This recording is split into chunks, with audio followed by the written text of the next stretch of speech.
persis seperti yang saya siapkan sesuai dengan pujian tadi. Matius 7 dan ayat 7 kita mau baca bersama-sama, yang cuma satu ayat singkat tapi ini sangat enak untuk dibahas dan sangat nyaman untuk didengarkan. Kita baca sama-sama. 1, 2, 3. Mintalah maka akan diberikan kepadamu, carilah maka kamu akan mendapat, ketuklah maka pintu akan dibukakan bagimu. Amin. Persis ya seperti pujian yang tadi kita nyanyi, kau beri apa yang kami minta. Kami mencari, kami mendapatkan, dan kami di saat kami mengetuk, Tuhan membukakan pintu buat kami. Ayat ini kita mau bahas ya satu persatu. Saya jelaskan dulu sedikit tentang ayat ini. Ayat ini merupakan bagian dari khotbah Yesus di bukit ya. Pada saat itu dia khotbah di bukit yang disampaikan oleh Yesus untuk mengajarkan prinsip hidup dalam kerajaan Allah. Matius 7 ayat 7 itu mengungkapkan janji Allah kepada orang percaya supaya selalu merespon tentang doa, usaha, dan ketekunan kita dengan kasih-Nya yang sempurna. Dalam ayat ini kita akan mengupas beberapa hal ya. Saya di sini mau membahas ada 3 hal yang penting, ada 3 poin yang penting dalam ayat ini. Yang pertama, mintalah maka akan diberikan kepadamu. Kita akan bahas satu persatu.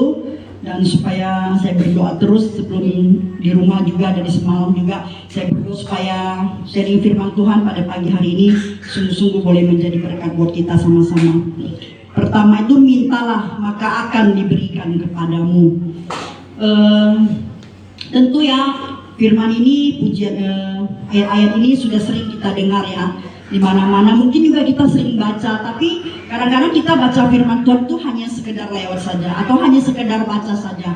Kita tidak memahaminya atau kita tidak terapkan dalam kehidupan kita. Jadi saya pagi hari ini saya mengajak jemaat Tuhan di tempat ini, saya mengajak untuk kita bukan hanya membaca firman Tuhan, bukan hanya mendengar firman Tuhan, tapi biarlah kita boleh mengalami firman itu sendiri. Khususnya yang saya bawakan hari ini itu saya juga ngalamin ya. Saya bukan hanya baca, bukan hanya mendengar, tapi saya mengalami ayat ini, mengalami apa yang saya baca dalam kehidupan saya ini. Saya boleh terapkan dan saya boleh menerima janji-janji Tuhan dalam ayat ini. Yang pertama itu tadi, tentu kita tidak pernah ya meminta sesuatu hal itu. Contohnya anak-anak kita, bagi yang sudah berkeluarga ya, ibu-ibu, bapak-bapak yang di sini, kalau anak kita minta sesuatu, pasti kita tidak tega ya kalau tidak kasih dia ya. Apalagi dia sudah merengek-rengek, sudah nangis. Apalagi pernah saya juga ngalamin lihat ibu-ibu di mall, anaknya meronta-ronta di keramik itu. Kadang-kadang karena dibeli itu karena gengsi, karena malu anaknya nangis. Ada macam-macam anak lah, ada yang cuma nangis tapi dibiarin nanti berhenti. Tapi anak yang ada saya pernah lihat di mall sampai meronta-ronta gitu di mall itu, di lantai. Jadi mamanya, orang tuanya kan malu gitu, jadi mau nggak mau beliin gitu ya. Tapi ada juga sih anak yang ngerti. Saya bersyukur dari dulu tuh anak saya ngerti ya. Saya selalu dulu bawa anak-anak saya ke mall. Tidak semua yang dia minta saya kasih. Tidak semua yang dia mau beli mainan atau apa itu, tidak semuanya saya kasih ya. Tapi saya kasih sesuai dengan kemampuan saya. Dan saya juga bersyukur anak saya tidak pernah seperti yang tadi saya ceritakan, yang memalukan orang tua, yang meronta-ronta, nangis-nangis sampai di lantai itu nggak pernah ya. Paling dia cuma nangis sebentar, boleh nggak mami aku beli? Kalau kita bilang jangan deh, mahal, duitnya nggak cukup atau duitnya buat yang lain gitu. Tapi anak saya ngerti, saya bersyukur ya. Makanya tergantung kita bagaimana cara kita mendidik anak kita sejak dia dari bayi. Jadi kalau dia dari bayi itu jangan apa-apa minta langsung dikasih, jangan ya. Itu sangat membuat dia jadi manja ya. Jadi asal minta kasih, asal minta kasih. Jangan, walaupun kita ada uang saat itu, kita bawa uang, usahakan jangan apa-apa dia minta itu kita kasih gitu. Jangan ya. Itu bukan karena kita pelit, bukan karena kita jahat sama anak kita, tapi kita mau mendidik mereka sejak kecil. Sejak dia sudah jalan itu, kita di mall, di jalan, di mana apa yang dia mau minta tuh jangan langsung dikasih gitu. Kita harus mengajar mereka bagaimana cara menginginkan sesuatu, apa dengan berdoa. Kita aja kalau satu hal yang mahal itu atau satu barang yang mahal, kami suami istri selalu mengajak anak itu berdoa dulu, minta dulu. Kan kita sering ada tuh misbah keluarga. Jadi malamnya itu kalau anak-anak saya mau sesuatu atau ada yang dia inginkan, misalnya yang mahal, misalnya HP atau motor atau satu hal yang mungkin duitnya lebih mahal gitu kan, kita nggak langsung kasih, walaupun saat itu kita ada uangnya, kita bisa memberi, tapi kami berusaha mengajar supaya mereka minta sama Tuhan, biar itu Tuhan yang kasih gitu. Dan juga tidak segampang hari ini minta besok langsung dibelikan, enggak ya, kita enggak mau ngajarin anak kita begitu. Jadi saya berharap jemaat Tuhan itu pas di sini juga mau belajar ya, dan kita kaitkan lagi, kembali lagi ke firman Tuhan. Di sini diajarkan, mintalah maka kamu akan diberikan. Kita mungkin banyak berdoa ya sama Tuhan, khususnya tidak terasa tahun ini kita sudah mau masuk di bulan Desember, dan sekarang sudah tanggal 22 ya. 1 minggu lagi kita akan mengakhiri tahun 2024. Mungkin banyak hal yang kita minta sama Tuhan. Mungkin ada yang sudah dikasih, mungkin ada doa-doa kita yang Tuhan belum jawab. Jangan kecewa ya. Dan juga jangan berpikiran bahwa oh Tuhan tidak mengasihi saya. Kenapa ya doa saya tidak dijawab Tuhan? Apa yang salah saya? Kita harus mengoreksi diri. Apakah kita sudah melakukan kehendak Tuhan dalam hidup kita? Dan apakah doa kita, apa yang kita minta sama Tuhan itu, apakah itu sesuai dengan kebutuhan kita? Apakah sesuai dengan kemampuan kita? Jangan kita hanya minta terus sama Tuhan, tapi kita tidak memberi. Tidak memberi dalam banyak hal, khususnya tidak memberikan hidup kita kepada Tuhan. Kita hanya minta saja kepada Tuhan, minta berkat daripada Tuhan, tapi kita sendiri tidak pernah memberkati orang. Itu tidak boleh ya teman-teman semua. Saya mungkin lebih enak panggilnya teman-teman semua ya, dibanding dengan saudara-saudari, bapak ibu, kayaknya saya lebih gimana gitu ya. Nah, jadi dalam ayat ini berkatakan kita harus percaya kalau kita minta sesuatu, walaupun mungkin sudah kita minta dari Januari sampai ini Desember, doa kita belum dijawab. Apa yang kita minta Tuhan belum kasih. Tapi percayalah, suatu hari, entah itu tahun depan, entah itu bulan depan, pokoknya suatu hari Tuhan pasti akan menjawab setiap doa-doa kita. Dan Tuhan akan memberi apa yang kita minta sesuai dengan kebutuhan kita.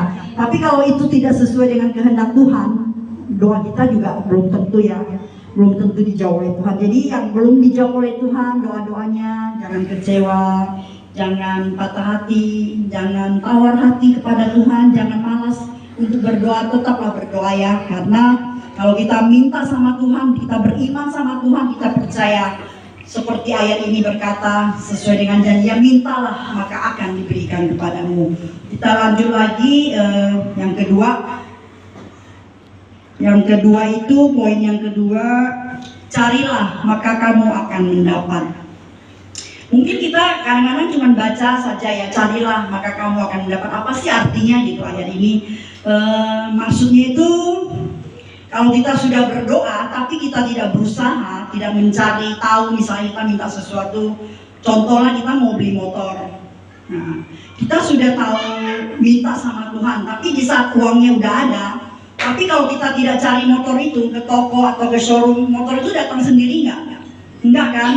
Terus kalau kita nggak cari informasi, misalnya kita tanya harganya berapa ya, merek ini bagus nggak ini, nah itu kalau yang duniawinya ya, yang secara jasmaninya kita bahasnya yang begitu ya, carilah maka kamu akan mendapat. Itu kita harus cari informasi dulu, harus cari tahu dulu harganya, dan kita berusaha untuk pergi ke showroom, ke motor, ke agen motor ya. Kalau tidak mungkin kita udah minta, tiba-tiba Tuhan kirim dari langit langsung ada motor di rumah, nggak mungkin kan? Nah, jadi kita harus, ayat ini berkata itu carilah maka kamu akan mendapat. Itu artinya kita harus berusaha, harus mencari tahu, berusaha, bukan hanya berdoa ya.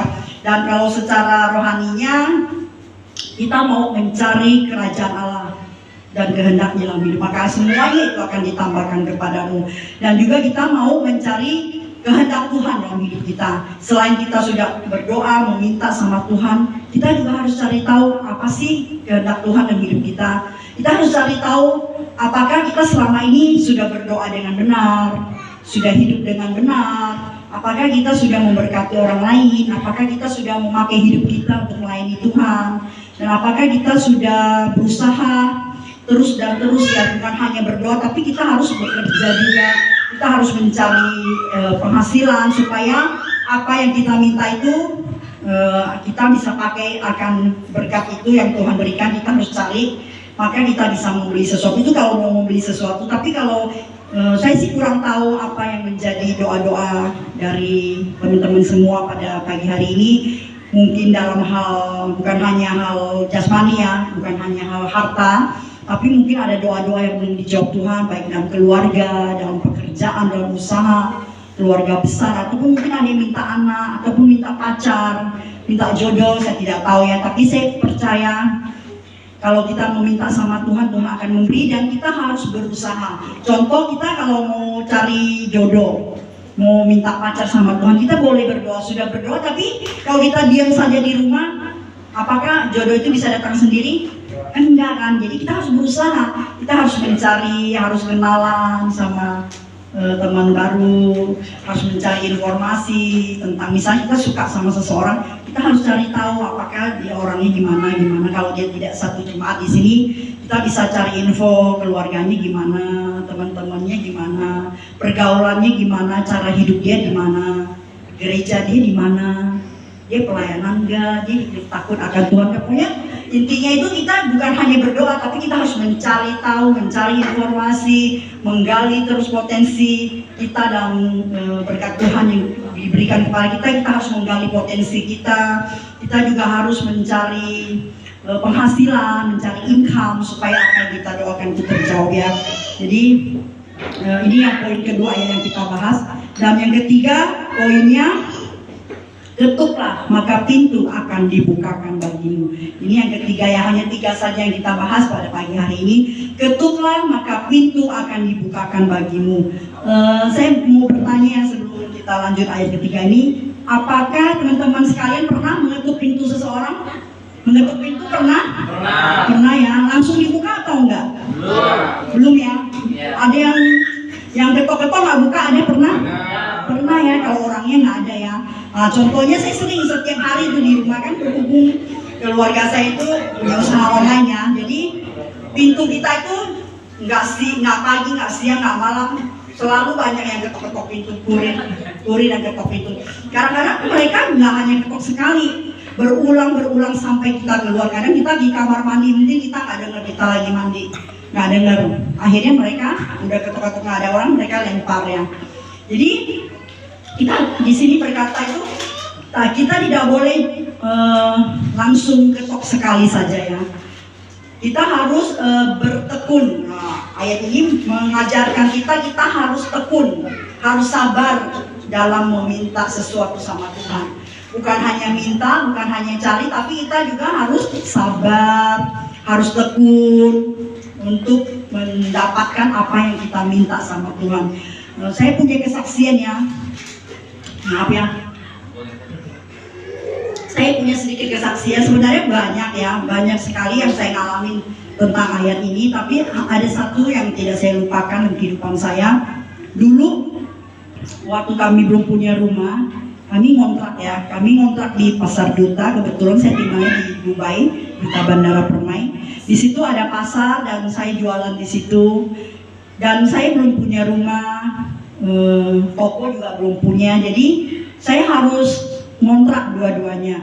Rumah tinggal harus ngontrak, tempat jualan saya jualannya di pasar, harus sewa kios. Jadi di tahun itu kayaknya saya nggak bisa napas kayaknya. Bukan dalam hal nggak bisa napas di ini ya, di hidung bukan ya. Dalam hal keuangan, saya tidak bisa nabung. Dari Januari ntar baru nabung sampai pertengahan, saya harus bayar rumah. Nah, habis bayar rumah, cari lagi, kerja lagi, nabung lagi, bayar sewa kios di pasar. Terus Januari lagi, begitu lagi, seterusnya sampai berlanjut bertahun-tahun begitu. Dan saya secara manusia capek gitu, rasanya jenuh, rasanya hidupnya kok begini-begini aja ya Tuhan. Maksudnya sih capek loh Tuhan, kontrak nggak ada napasnya gitu, rasanya nggak lega gitu. Nggak bisa puas karena nggak pernah, uang itu hanya numpang lewat gitu. Udah nabung-nabung, kerja setengah mati, nabung-nabung, bayar kontrakan rumah. Habis bayar kontrakan rumah baru napas sebentar, nggak lama lagi harus bayar kontrakan yang di pasar itu. Berhubung toko sama rumah itu beda ya. Pada suatu hari kami bersepakat ya, kami minta sama Tuhan, Tuhan kami capek Tuhan kalau ngontrak terus, dua-duanya lagi harus ngontrak. Rasanya tidak sanggup lah, dan juga rasanya bukan hal yang baik Tuhan kalau saya harus terus-terusan ngontrak rumah, ngontrak sewa kontrakan yang di kios, ngontrak. Jadi Tuhan kalau boleh kami ingin minta satu rumah, yang rumah itu di pinggir jalan, terus kami bisa tinggal dan juga kami bisa buka toko di situ. Nah, itu hanya satu-satunya jalan supaya saya tidak bayar 2 kali kontrakan. Jadi akhirnya saya suami istri, saya sama Pak Akid bersepakat, dan juga kebetulan waktu itu kan sudah punya anak. Jadi anak saya itu setiap kali kita mesbah doa, apapun yang kita minta, baik dari anak-anak, dari kita suami istri, kita selalu utarakan dan kita doa bersama-sama di mesbah keluarga itu. Jadi kami minta ya, bersepakat minta sama Tuhan, Tuhan kami ingin punya sebuah rumah, kerinduan kami itu ingin punya sebuah rumah Tuhan. Kasihlah Tuhan, tolong kasih rumah itu di pinggir jalan. Kami sebutin detail ya, detail. Kalau kita berdoa tuh nggak apa-apa, kita minta sama Tuhan tuh boleh secara mendetail, boleh ya. Kami ingin minta di sebuah rumah di pinggir jalan, dan kami bisa tinggal di situ, sekalian juga bisa buat buka toko di situ. Jadi kami tidak tidak bisa antara rumah dan toko, dan tidak ribet ya harus bolak-balik ya.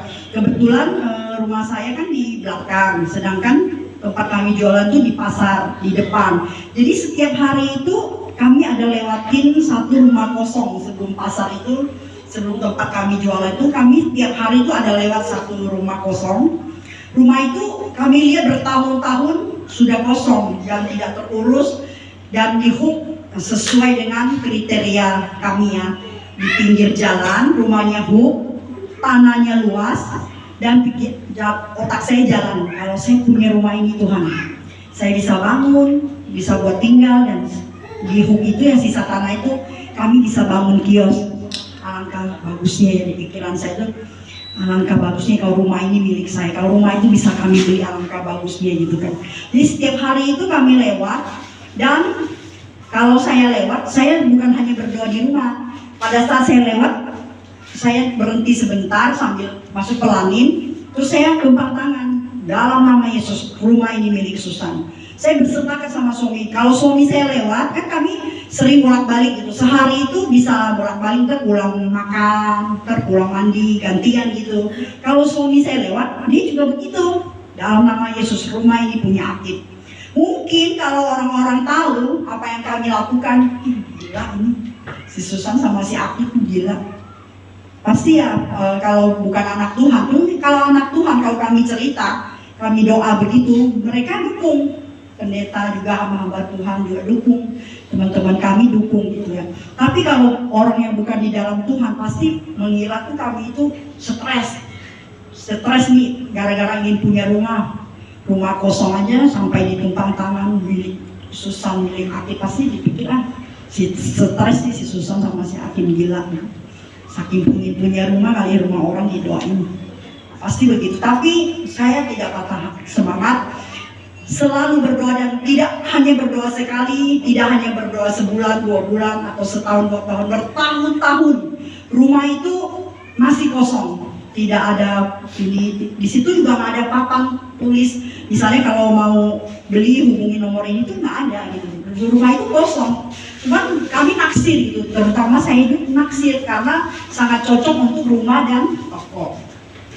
Pada suatu hari kan seiring kami minta terus sama Tuhan, berdoa terus sama Tuhan bertahun-tahun, suatu hari tanpa saya tahu juga, saya lagi di toko, suami saya lewat. Ternyata ada satu bapak-bapak engkong-engkong di situ lagi bersih-bersih gitu. Suami saya langsung tidak melewatkan kesempatan ini. Soalnya biasa lewat kan nggak pernah ada orang. Jadi mau tanya siapa juga nggak tahu. Suatu hari pas suami saya lewat, ada orang itu bersih-bersih. Nah, suami saya langsung berhenti, langsung tanya-tanya, ngobrol-ngobrol sama bapak itu. Siapa tahu ini punya dia gitu. Benar. Begitu ngobrol-ngobrol ternyata benar rumah itu pemiliknya itu yang bersih-bersih di situ itu pemiliknya gitu.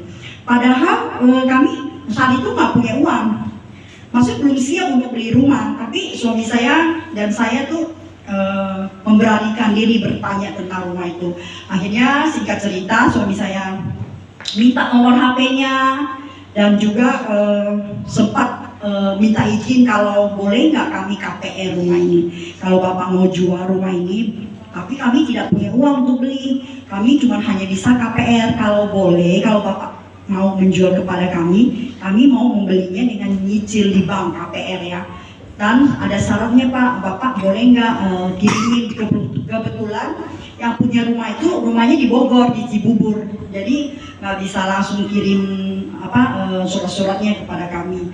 Jadi harus menunggu. Suami saya minta fotokopi KTP, fotokopi segala macam lah, surat-surat rumah untuk diperiksa ya, untuk diserahin ke bank. Singkat cerita, dia kirim, dia percaya kepada kami, dia kirim, padahal nggak kenal loh ya. Kami yakin dan percaya ini satu petunjuk Tuhan yang baik ya, sesuatu awal yang baik daripada Tuhan supaya doa kami itu dijawab. Dan itu tanda-tanda supaya kami bisa memiliki rumah itu. Tanda-tanda kami senang ya, malamnya itu kami berdoa, kami senang.